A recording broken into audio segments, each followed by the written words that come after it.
আজ আমার রান্নাঘরের রেসিপি হলো পটলের দোরমা। পটলটাকে প্রথমে আমি একটু বেশি করে মুখটা কেটে নেব, নিয়ে একটা ছুরি দিয়ে ওপরের গাটাকে এইভাবে করে ছিলে নেব। সমস্ত পটলগুলোকে আমি একইভাবে কেটে নেব। এবার একটা চামচ দিয়ে ভেতর থেকে পটলের বীজটাকে বের করে নেব। সাবধানে করতে হবে যাতে পটলটা ফেটে না যায়। পুরো বীজগুলোকে আমি এইভাবে করে চামচ দিয়ে বের করে নেব। পটলের এই বীজগুলোকে ফেলে দেব না, রান্নাতে কাজে লেগে যাবে। এইভাবে করে সমস্ত পটলের থেকে বীজগুলো আমি বের করে নেব। এবার একটা মিক্সিং জারে পটলের বীজগুলো দিয়ে চিংড়ি মাছ আর কাঁচা লঙ্কা দিয়ে একটা পেস্ট বানিয়ে নেব।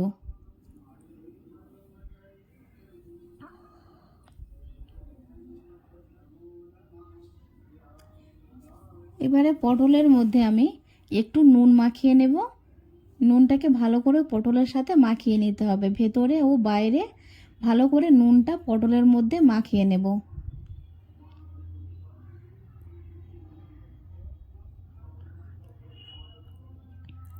এবারে কড়াইতে কিছুটা সর্ষের তেল দিয়ে পটলগুলোকে একটু লাল করে ভেজে নেব।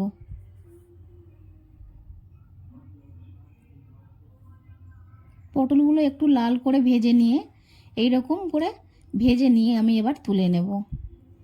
এবার ওই তেলের মধ্যে দিয়ে দেব, আমি এখানে একটা পেঁয়াজ কেটে রেখেছিলাম, পেঁয়াজটা দিয়ে দেব। একটু আদা কুচিয়ে নিয়েছি, পেঁয়াজ আর আদাটাকে ভালো করে ভেজে নিয়ে তার মধ্যে একটা টমেটো কেটে রেখেছিলাম দিয়ে দেব। দিয়ে নুন, জিরে, ধনে, হলুদ আর লাল লঙ্কা দিয়ে সমস্ত মশলাটা ভালো করে কষিয়ে নেব। মশলাগুলো ভালো করে কষানো হয়ে গেলে ওপর দিয়ে দেব পেস্ট করে রাখা পটলের বীজ আর চিংড়ি মাছের পেস্টটা। এবার দিয়ে সমস্ত মশলাটা ভালো করে কষিয়ে নিতে হবে। ওপর দিয়ে একটু হলুদ দিয়ে পুরো শুকনো হলেই নামিয়ে নেব। যতক্ষণ এখানে পুরটা ঠান্ডা হচ্ছে এই দিকে গ্রেভির জন্য আমি একটা মশলা বানিয়ে নেব। এখানে আমি একটা বড় সাইজের পেঁয়াজ কেটে নিয়েছি, একটু আদা রসুন দিয়ে দিলাম, 2 থেকে 3টে কাঁচা লঙ্কা দিয়ে একটা পেস্ট বানিয়ে নেব। আবারও এখানে কিছুটা কাজু বাদাম, 1 চামচের মতো চালমগজ আর হাফ চামচের মতো দিয়ে দেব পোস্ত আর একটু কিশমিশ দিয়ে ভালো করে এটাকেও পেস্ট বানিয়ে নেব। পুরটা যখন ঠান্ডা হয়ে যাবে এবার পটলের মধ্যে এই রকম করে পুরটাকে দিয়ে দেব, দিয়ে ভালো করে পুরটা ভরে নেব। পটলের মধ্যে পুরটা ভালো করে ভরে নেব।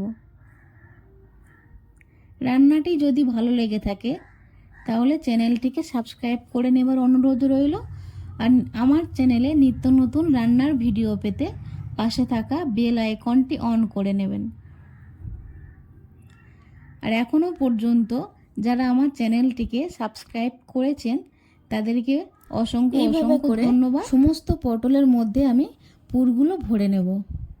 দেখুন এইখানে সমস্ত পটলে আমি পুরগুলো ভরে নিয়েছি। পটলের পুর ভরা রেডি। এইখানে আমি কড়াইতে দিয়ে দিয়েছি সর্ষের তেল, গোটা গরম মশলা, 2টো শুকনো লঙ্কা আর 2টো তেজপাতা। এবার আমি পেস্ট করে রাখা পেঁয়াজটা দিয়ে দেবো। দিয়ে পেঁয়াজটা একটু ভাজা ভাজা হলেই ওপর দিয়ে দেব জিরে গুঁড়ো, ধনে গুঁড়ো, হলুদ গুঁড়ো আর লাল লঙ্কা দিয়ে মশলাটাকে ভালো করে আবারও কষিয়ে নেব। সমস্ত মশলা ভালো করে কষিয়ে নেব।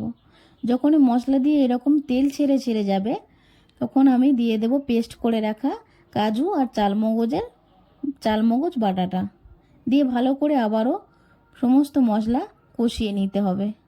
এবারে ভালো করে মশলাটা যখন কষানো হয়ে যাবে পরিমাণ মতন জল দিয়ে দেব, দিয়ে ঝোলটাকে একটু ফুটতে দেব। ওপর দিয়ে একটু দিয়ে দেবো স্বাদ অনুযায়ী নুন আর চিনি দিয়ে আমি ঝোলটাকে একটু ফুটতে দেব।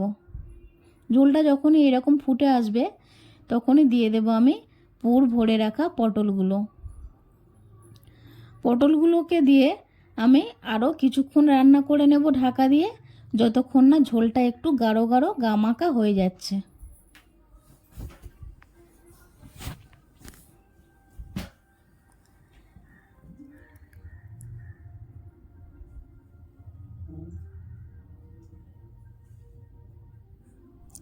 ঝোলটা যখনই গা মাখা মাখা হয়ে যাবে, ওপর দিয়ে গরম মশলা গুঁড়ো ছড়িয়ে নামিয়ে নেব।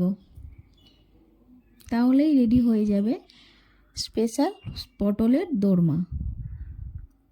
রান্নাটা যদি ভালো লেগে থাকে তাহলে চ্যানেলটিকে সাবস্ক্রাইব করে নেওয়ার অনুরোধ রইল, আর পাশে থাকা বেল আইকনটি অন করে নেবেন আমার চ্যানেলে নিত্য নতুন রান্নার ভিডিও পেতে।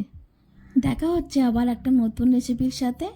ততক্ষণে আপনারা সুস্থ থাকুন, আর পাশে থাকার জন্য অসংখ্য অসংখ্য ধন্যবাদ।